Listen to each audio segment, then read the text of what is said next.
سلام به همه جیسیکویی های عزیز. خوش اومدید به اولین اپیزود داستان‌های مرموز. امیدوارم که تا آخر این ویدیو لذت کافی رو ببرید.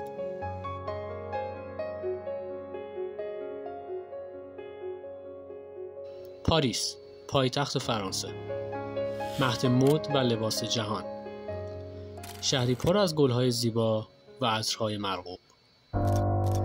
معماری و بافت جذاب شهری که زیبایی اون در برج پرزرق و برق ایفل به اوج میرسه. جایی که نویسندگان و شعرا اون رو مکانی برای عشق ورزیدن معرفی میکنند. اما زیر پوست این شهر اتفاقات متفاوتی در حال رخ دادن. اتفاقاتی عجیب، ناگوار، زننده و دلهره‌آور. داستان غم‌انگیز بلانش مونیه روایتگر این موضوع. پاریس 1875. در دل یکی از زیباترین محله‌های شهر خانواده‌ای ثروتمند زندگی می‌کردند. این خانواده مشهورترین و سخاوتمندترین خانواده پاریس به شمار می‌رفتند. خانواده مونیه. مادام بلانش مونیه، سرپرست خانواده، به عنوان یکی از شناخته شده ترین و برجسته ترین شخصیت‌های پاریس به شمار می‌رفت. او بیشتر با کارهای خیریه و انسان دوستانه‌اش شناخته می‌شد و حتی به خاطر این خدمات جایزه دریافت کرده بود. مارسل، تنها پسر مادام بلانش، در کالجی بسیار مشهور با نمرات عالی فارغ التحصیل شده و اکنون به عنوان یک وکیل موفق و قابل احترام مشغول کار بود. مادام بلانش سالهاست که بیوه است و همسر خودش را از دست داده.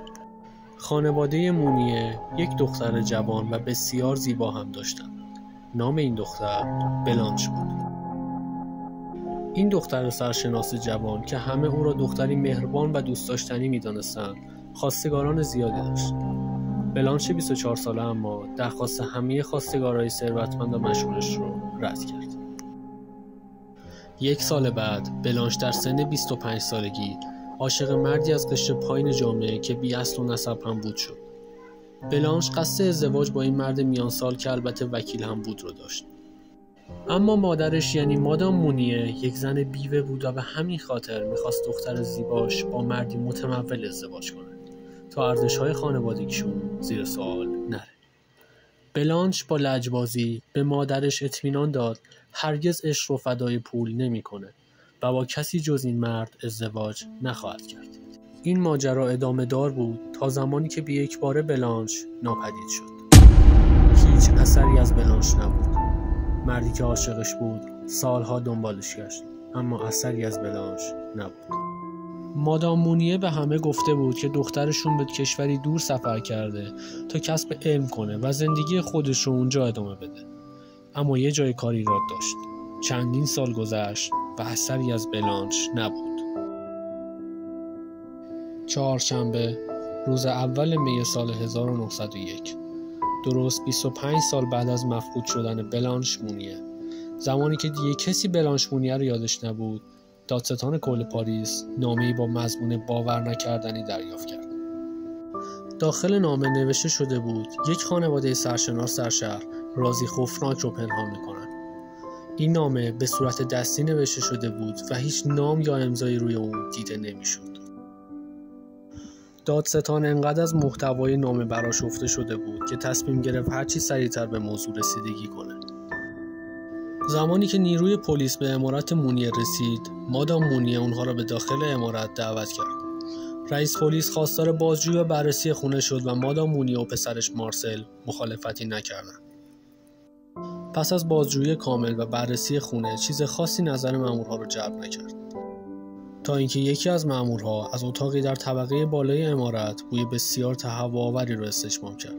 با کمی بررسی معلوم شد در این اتاق به طرز مشکوکی قفل و مهرموم شده. با اینکه مادام مونیه و پسرش سعی داشتن پلیس رو متقاعد کنن که از ورود به این اتاق صرف نظر کنن، مامورها در رو شکستن و وارد اتاق شدند. اتاق کاملا تاریک بود. پنجره بسته و پشت پرده ها پنهان شده بود. بوی تعفن به حدی داخل اتاق آزاردهنده بود که افسر پلیس دستور داد پنجره رو بشکنن تا هوای تازه وارد اتاق باشه.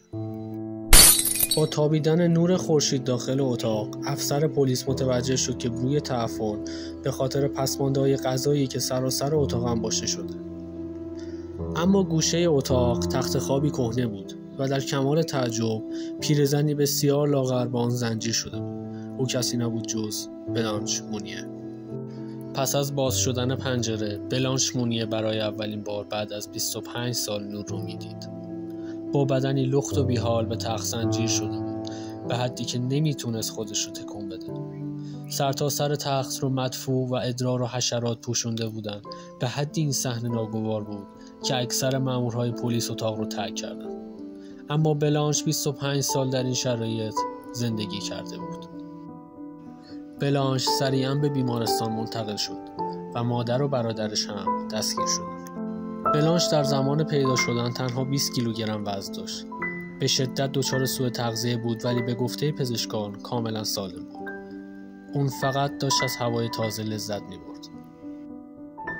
رفته رفته داستان غم‌انگیز و دهشتناک بلانش مونیه در سراسر پاریس و فرانسه پیچید. واکنش مردم شهر به این ماجرای هولناک چنان شدید بود که گروهی خشمگین بیرون عمارت مونیه جمع شدند.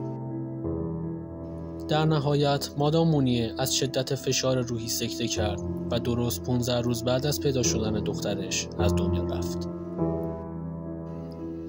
در طول این 25 سال حتی بعد از مرگ خواستگار بلانش نه خدمتکاران و نه حتی برادرش ذره‌ای برای نجات این دختر نگونبخت تلاش نکردند و بعدها ادعا کردند که از ترس مادام مونیه جرأت کمک به این دختر بی‌نوا رو نداشتند. هرگز مشخص نشد که چه کسی مسئول نوشتن نامه به دادستان بود. یه عده میگفتن یکی از خدمتکاران عمارت ماجرا رو با نامزدش در میون گذاشته و اونم به صورت ناشناس به دادستان نامه زده. به هر حال کسی به طور قطعی چیزی نمیدونه. در نهایت مارسل پسر خانواده که وکیل مشهوری بود با استفاده از خلأ قانونی از چنگ قانون فرار کرد. بلانش مونیه به خاطر رنج‌هایی که توی مدت 25 سال زندانی بودنش کشیده بود، دچار مشکلات روانی متعددی شد. اون روزهای باقی مونده عمرش رو توی یک مرکز مراقبت از بیماران روانی توی فرانسه گذروند و در نهایت 12 سال بعد از آزاد شدنش در سال 1913 درگذشت.